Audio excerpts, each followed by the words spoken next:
अ, मैं जहाँ तक इस टॉपिक पर बात करूँगा वो मुख्यतः एक एपिडेमियोलॉजिस्ट होने के नाते, यानी कि जो इन्फेक्शियस डिजीज के बारे में थोड़ी बहुत हम समझ रखते हैं उसकी उसको लेकर के ही करूँगा। और मैं आप सब लोगों से वो करूँगा जो अभी तक एस्टेब्लिश हो चुका है पिछले 2.5-3 साल में जो कोविड चला है, उसके ऊपर ही मैं प्रकाश डालना चाहूँगा। नंबर एक तो ये है कि पहली बात, डर किसी भी चीज का इलाज नहीं होता। डर आपकी किसी भी सिचुएशन को कॉम्प्लिकेट करता है, वो कभी मदद नहीं कर सकता। तो डर तो किसी भी तरह से जायज नहीं ठहराया जा सकता, अगर चाहे वो कोई फैलाने की कोशिश कर रहा है या कोई डर रहा है या उससे डर में वो आ रहा है। नंबर एक।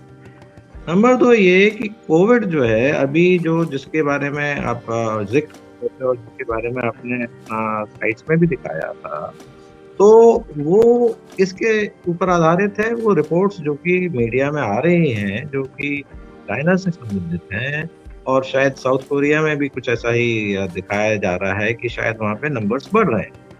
अब कोविड जो है एज़ ए एपिडेमिक वो हर एक कंट्री में अलग-अलग ढंग से, अलग तरीके से आ रहा है।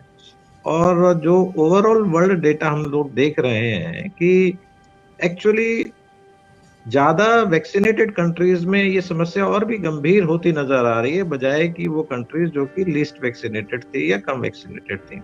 खैर, इंडिया में क्या हुआ कि हमारे पास तो 2-2 तरह के प्रोटेक्शन हैं। एक तो नेचुरल इम्यूनिटी हमारी खुद ही तकरीबन सेकंड वेव के एंड तक आते-आते बहुत अच्छी हो चुकी थी। 60 से 70% से कहीं ज़्यादा सीरो सर्वेस में क्लियरली एस्टेब्लिश हो गया था कि नेचुरल इम्यूनिटी हमारे लोगों में बन चुकी थी, जिसे हम हर्ड इम्यूनिटी के नाम से भी जानते हैं। और उसके बाद हमारा जो वैक्सीनेशन कैंपेन चला है, उसमें भी हम लोगों ने बहुत पैमाने पर जो एलिजिबल पॉपुलेशन थी, उसको वैक्सीनेट कर दिया है। तो अगर हम इन दोनों स्थिति को साथ में लें, तो ये देखेंगे कि हम पूरी तरह से प्रोटेक्टेड हैं इस इन्फेक्शन से, जो कि वैक्सीन या नेचुरल इन्फेक्शन के द्वारा एस्टेब्लिश हुई है। अगर आप इसी मुद्दे पर 2 लीडिंग वॉइसेस जो कि जिनकी आप नेशनल लेवल पे हमेशा सुनते आए हैं, उनके बयान देखेंगे, डॉक्टर एन के अरोड़ा साहब का और डॉक्टर गुलेरिया साहब। दोनों ने ही कहा है कि अभी हिंदुस्तान को शायद किसी भी तरह का खतरा या डर होने की ज़रूरत है ही नहीं, क्योंकि हम वेल प्रोटेक्टेड हैं। और हमारे यहाँ ऑलरेडी इसी चीज़ को देखते हुए आज देखा है गवर्नमेंट के जो गाइडलाइंस भी हैं, वो पूरी की तरह से ऑलमोस्ट खत्म कर दिए गए, यानी कि मास्किंग खत्म कर दी गई है, सोशल डिस्टेंसिंग का कोई उपयोग नहीं है। और ये पिछले 2.5-3 साल के दौरान इंडिया में शायद कोई भी एक्टिविटी जिसमें मास गैदरिंग्स हुई हों, वो कहीं रुकी नहीं है। मतलब पूरी तरह से रुकी नहीं है। कह लीजिए, चाहे वो इलेक्शंस रहे हों, चाहे वो बार-बार प्रोटेस्ट रहा हो, चाहे वो भारत जोड़ो यात्रा हो। क्योंकि एक्चुअली अभी तो कोई रीज़न ही नहीं है कि हम किसी भी तरह की मास गैदरिंग को रोकें। क्योंकि हमारे यहाँ ऑलरेडी आप देख रहे हैं बहुत लो लेवल पे इन्फेक्शन चल रहा है, और वो चलेगा।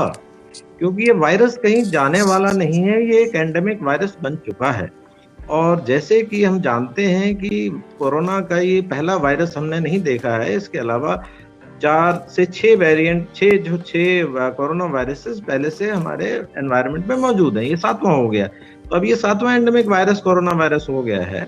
इसके अलावा और भी बहुत सारे सीज़नल फ्लू हैं, इसके अलावा और भी बहुत सारे वायरसेस होते हैं जो एनवायरनमेंट में रहते हैं और वो लो लेवल पे इन्फेक्शन करते रहते हैं। तो ये कहीं चला जाएगा ऐसा मानना कि ये गायब हो जाएगा, ऐसा गलत है। ये हमेशा एक लेवल पे रहेगा।